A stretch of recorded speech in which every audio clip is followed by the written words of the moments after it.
So, it's interesting how everything in our society, becomes very politicized. And so today is going to be, I mean, honestly, I'm not going to watch any of it, but you're going to see the DC, New York media. I mean, this is their Christmas, January 6th, okay? They are going to take this and milk this for anything they could to try to be able to smear anyone who ever supported Donald Trump. And I just look back and compare when I was in Congress, what event that we faced was the attempted assassination of Republican members of Congress on the baseball game. I actually was on the field. This guy, who was a big Bernie Sanders guy, was definitely a politically motivated attack. Came up, pulled his van, and we didn't think anything of it. We walked out to go to the car, and we came in contact with him. He wanted to know if it was Republicans out there. We get in the car, leave, and then we find out he shoots up a bunch of people. And had you not had the Capitol Police there, you probably would have had a dozen people assassinated. That was like a 1 day, 2 day story. That was not something that the Capitol-based press wanted to talk about. Why? Because it totally undercut their preferred narratives. January 6th allows them to create narratives that are negative about people, that supported Donald Trump. Look, if you obstruct a proceeding, all about hold people accountable. If you're rioting, hold accountable.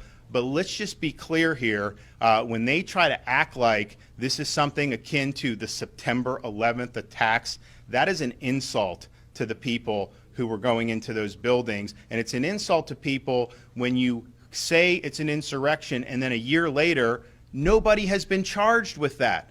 People are being charged with disrupting proceedings or that. I think it's very important, the fact that if this is what you said it was, why are you not charging people? So I think it's going to end up being just a politicized Charlie Foxtrot today. I don't expect anything good to come out of anything that Pelosi and the gang are doing. I don't expect anything from the corporate press to be enlightening. I think it's going to be nauseating, quite frankly, and I'm not going to do it. But I do think that if you have this January 6th committee, why do we not know some of the people who we know were really involved in orchestrating this?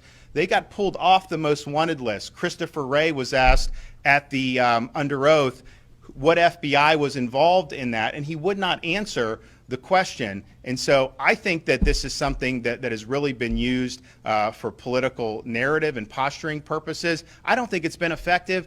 People here in Florida, they care about inflation, and they care about gas prices and education and crime and all the key issues that are so important. And that's what they talk to me about. But there is an obsession with this amongst the DC, New York journalist class. And again, I think it's because it allows them to spin a narrative that they want to spin. They did not care as much about what happened after 2016, when you had a false Russia collusion conspiracy theory that was put on for years, because they were involved when doing it, and how that may have damaged trust in institutions or all that. So I just think that it is what it is, but it's not something that I've been concerned about in my job here, because quite frankly, it's not something that most Floridians have been concerned about. They're concerned about their jobs, education, inflation, gas prices, all those things. And I wish the Congress of the United States would be concerned about those pressing issues as well. Sadly,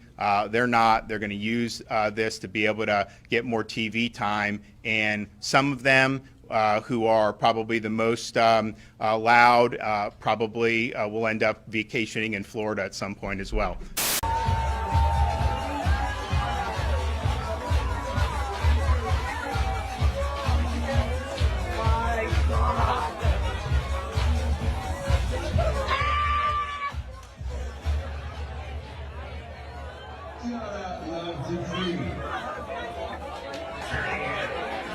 The girls of Palace. Yes, ma'am. Ladies and gentlemen, Thank you.